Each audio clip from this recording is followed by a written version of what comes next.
کو میرے رب کے علاوہ اور کوئی جان ہی نہیں سکتا. یا ابا بکر لم یعرفنی حقیقتا غیر رب کا میری حقیقت کو میرے رب کے علاوہ اور کوئی جان ہی نہیں سکتا. ہم نے اپنے بڑوں سے سنا ہے ایک اللہ ہی ان سے بڑا ہے. اللہ اکبر. تو انہوں نے کہا کہ جب حضور وضو کرتے تھے صحابہ وضو کے پانی کا قطرہ بھی زمین پہ نہیں گرنے دیتے تھے. یار آپ نے کہیں قرآن میں پڑھا کہ اللہ نے فرمایا میرا نبی وضو کرے تو پانی نیچے نہ گرنے دینا؟ کسی حدیث میں حضور نے بیان فرمایا. لیکن صحابہ کیوں کرتے تھے؟ کیونکہ وہ جانتے تھے یہ کتاب عشق کا مسئلہ ہے. بلکہ صحابہ سے پوچھا گیا کیا حضور ظہر کی نماز میں قرات کرتے تھے؟ انہوں نے کہا ہاں کرتے تھے. کہا تمہیں کیسے پتا؟ کہا حضور کی داڑھی کی جنبش سے اندازہ لگایا کرتے تھے. اب مجھے بتائیے حالت نماز میں نظر کہاں پہ ہوتی ہے؟ جائز سجدہ پہ. اور صحابہ کیا کہہ رہے ہیں؟ ہم حضور کی داڑھی کے ہلنے سے دیکھتے تھے کہ حضور قرات کرے. مطلب کیا؟ وہ نماز بھی پڑھتے رہتے تھے، رخ مدحا کی زیارت بھی کیا کرتے تھے. اللہ اکبر. اذاں ازل سے تیرے ترنم کا پیمانہ بنی، اذاں ازل سے تیرے ترنم کا پیمانہ بنی، نماز تو تیری دید کا بس ایک بہانہ بنی. سراپا دید نیاز تھی ان کی، کسی کو دیکھتے رہنا یہ نماز تھی ان کی. اور دل میں ہو یاد تیری، در پہ سرے نیاز ہو. وہ بھی کوئی نماز ہے، نماز ہو یار نہ ہو. پتہ نہیں کس نے اندھیرے کے اندر بیٹھ کے لکھا نبی کا خیال آئے تو نماز باطل ہو جاتی ہے. اور اس سے پھر پہرے بھی دیے گئے، مناظرے بھی کیے گئے.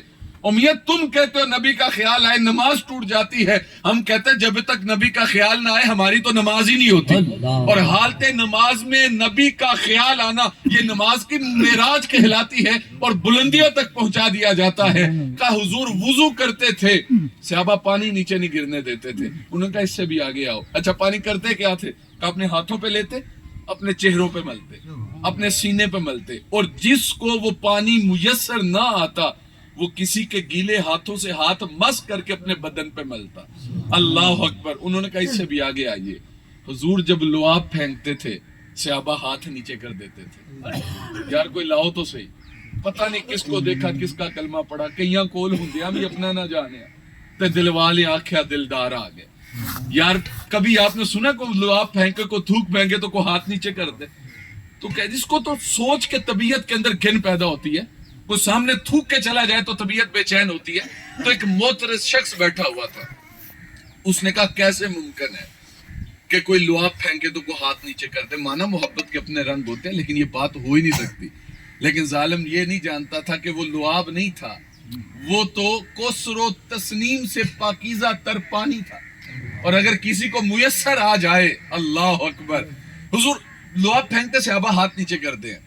انہوں نے بات سمجھائی، وہ بات مانا نہیں. اللہ والوں کے انداز اپنے ہی ہوتے ہیں. انہوں نے باتوں باتوں میں رخ پلٹا. توجہ چاہوں گا بات سمجھے تو بہت سارے مسائل سے ایک بات سے حل کیے جا سکتے ہیں. انہوں نے باتوں باتوں میں رخ پلٹا اور کہنے لگے جناب آپ کی شادی ہوئی ہے؟ تو داڑھی کو ہاتھ لگا کے کہنے لگا یہ دیکھیں سفید داڑھی اس بات کی دلیل ہے کہ عمر کا کثیر حصہ گزار کے آیا ہوں. میری شادی ہوئی ہے. کہا اولاد کا اللہ نے اولاد بھی دی. کہا بیٹی ہے؟ کہنے لگا 20-22 سال کی عمر ہے. کہا شادی کر دی؟ کہنے لگا ابھی نہیں کی. کہا کسی کا بچہ گندگی غلاظت کر دے، تمہاری بیٹی کو کہا جائے صاف کرو تو کیا وہ صاف کرے گی؟ کہنے لگا کیسی بات کرتے ہیں، باپ کے گھروں میں بیٹیاں ملکہ سے کم تو نہیں ہوتی. وہ تو ناک پہ کپڑا رکھے گی بھاگ جائے گی.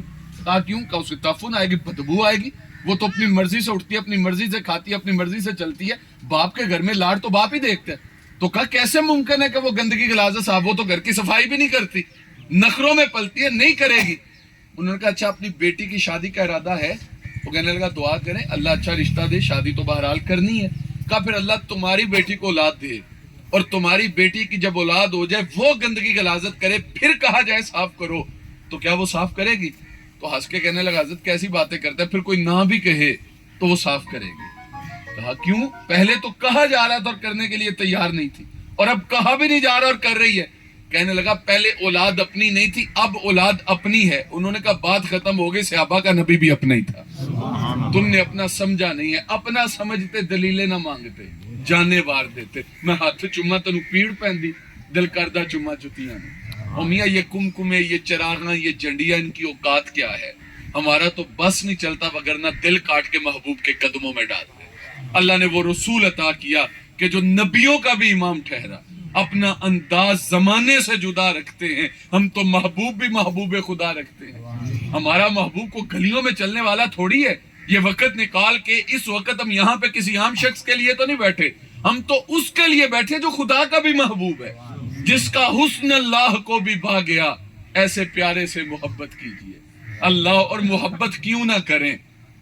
اللہ نے وہ کمالات عطا کیے جو لفظ آپ کے سامنے تلاوت کیے. والضحیٰ, دحا سے مراد حضور کا چاشت کی طرح چمکتا ہوا چہرہ.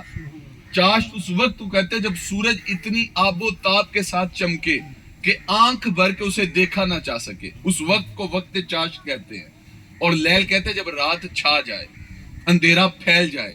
کہا مجھے وقت چاشت کی قسم اور مجھے رات کی قسم جب وہ چھا جائے. لیکن امام جعفر صادق رضی اللہ تعالیٰ عنہ نے اس کے کچھ اقوال نقل کیے. پہلا قول, آپ فرماتے ہیں دحا سے مراد میلاد کا دن ہے اور لیل سے مراد معراج کی رات ہے. کہا محبوب تیرے آنے کی بھی قسم, تیرے جانے کی بھی قسم. اللہ اکبر. دوسرا قول فرمایا دحا سے مراد حضور کا چاشت کی طرح چمکتا ہوا چہرہ. اور کیسا چہرہ؟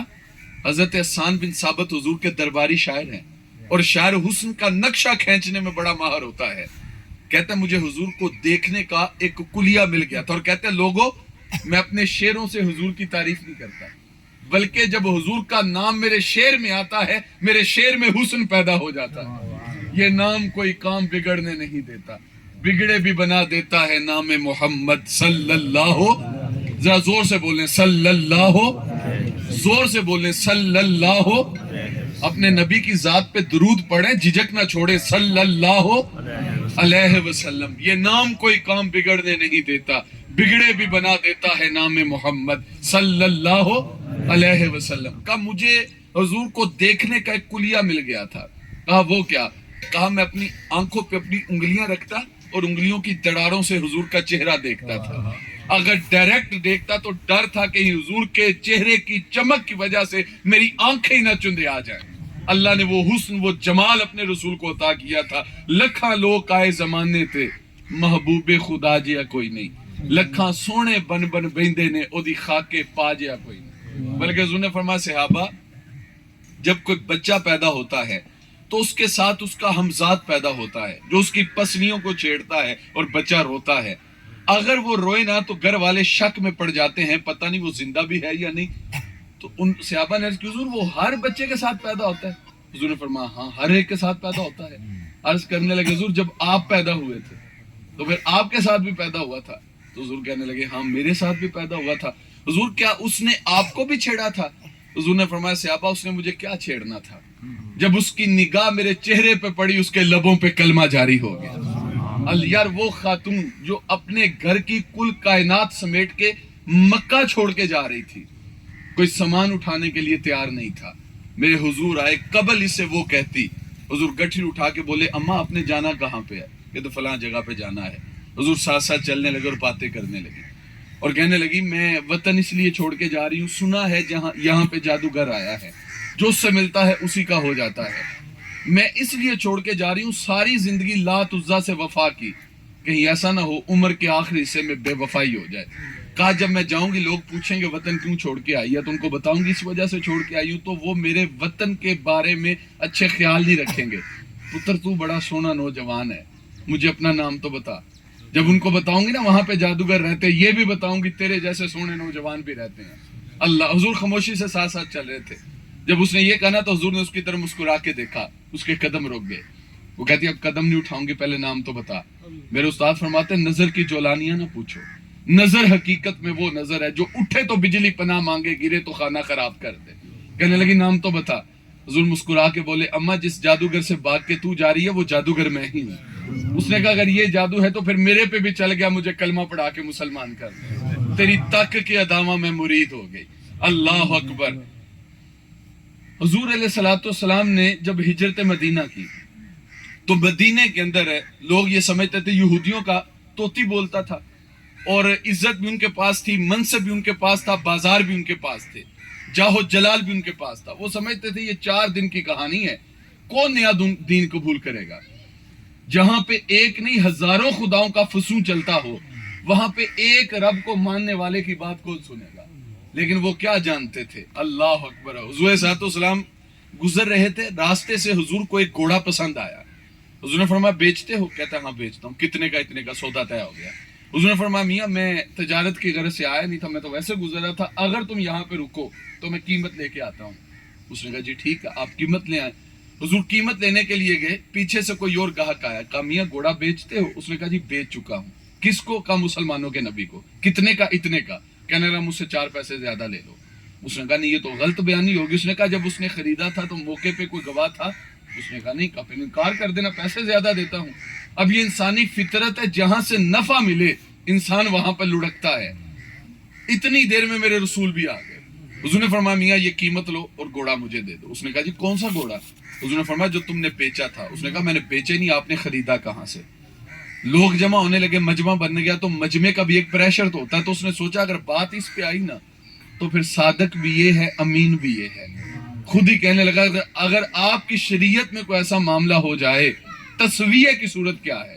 حضور نے فرمایا میری شریعت تو کہتے ہے جو انکار کرتا ہے وہ قسم دے, جو دعویٰ کرتا ہے وہ دلیل دے. اس نے کہا آپ کے پاس کوئی گواہ ہے تو دیں, وگرنہ میں قسم دینے کے لیے تیار ہوں. کیونکہ موقع پہ کوئی موجود نہیں تھا. حضور خاموش ہوئے.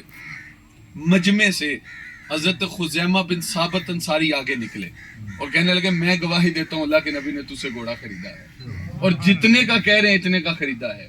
اس نے کہا جی مجھے گواہی درکار تھی, مل گئی, یہ قیمت مجھے دے, گھوڑا آپ کا ہوا. لوگ جانے لگے, مجمع چھٹنے لگا, لوگ ہٹنے لگے. حضور نے حضرت خزیمہ کو اشارہ کیا, کہا میرے قریب آؤ.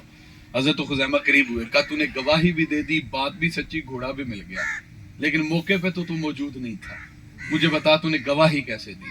سنیے حضرت خزیمہ بن ثابت انصاری نے کیا کہا, ان کانوں سے نہیں دل کے کانوں سے سنیے گا. کہا خزیمہ تو نے گواہی بھی دے دی, بات بھی سچی, گھوڑا بھی مل گیا, لیکن موقع پہ تو موجود نہیں تھا, تو گواہی کیسے دی؟ حضرت خزیمہ عرض کرنے لگے حضور آپ نے کہا رب ہے, ہم نے رب کو دیکھا. کہا جب آپ کے کہنے پہ رب کی گواہی دے دی تو حضور گھوڑا کیا ہوتا ہے؟ فیض پہنچا ہے رضائی احمد پاک کا, ورنہ ہم کیا جانتے تھے خدا کون ہے. حضور نے بازو پکڑ کے فضا میں بلند کیا, کہا لوگوں جہاں بھی کوٹ کچہری لگے گی میری شریعت 2 گواہ مانگتی ہے, جہاں میرا خزیمہ ہوگا ایک کی گواہی 2 کے قائم مقام سمجھی جائے گی. وہ سمجھتے تھے ہزاروں خداؤں کا فسو چلتا ہے, ایک خدا کو ماننے والے کی بات کون سنے گا. لیکن جب حضور نے لوگوں کو دین دیا, لوگ قریب ہوتے چلے گئے. اب وہ مل کے بیٹھے, 100 علماء یہود اکٹھے ہو کے بیٹھے, پریس کانفرنس کی, میٹنگ کی, کہ اس کو کیسے روکا جائے. انہوں نے کہا کہ ایک کام کرو, اس کے ساتھ مناظرہ کرو, اگر ہمارے سوالوں کا جواب دے دے تو ٹھیک, اس کے بارے میں سے دیکھیں گے اگلا لاہ عمل کیا ہوگا. اگر وہ جواب نہیں دیتا تو بات ہی ختم ہو جائے گی, مسلمانوں کے نبی کو ہمارے سوالوں کے جواب ہی نہیں آئے. اب 100 لوگوں نے بیٹھ کے, پڑھے لکھے لوگوں نے سوال ترتیب دیے, یہ بھی پوچھیں, یہ بھی پوچھیں, یہ بھی پوچھیں. اب جب سوال تیار ہو گئے نا, باری آئی کہ جا کے کرے گا کون. اب کون تھا جو میرے رسول کے سامنے آ کے بولتا؟ میرے امام بولے تیرے سامنے یوں ہیں دبے لچے, فصحا عرب کے بڑے بڑے, کوئی جانے منہ میں زبان نہیں, نہیں نہیں جسم میں جان نہیں. کون تھا جو حضور سے آ کے بات کرتا؟ عبداللہ ابن اسلام کا انتخاب کیا گیا. اسے بات کرنے کا سلیقہ بھی تھا, گفتگو کا طریقہ بھی تھا, اسلوب بھی جانتا تھا, فن خطابت بھی تھی. کہا تم جا کے بات کرو. اب عبداللہ ابن اسلام سوالوں کی گٹھری لے کے آئے. حضور مسجد نبوی میں بیٹھے تھے, یہ نکر کے اندر لگ کے بیٹھ گئے.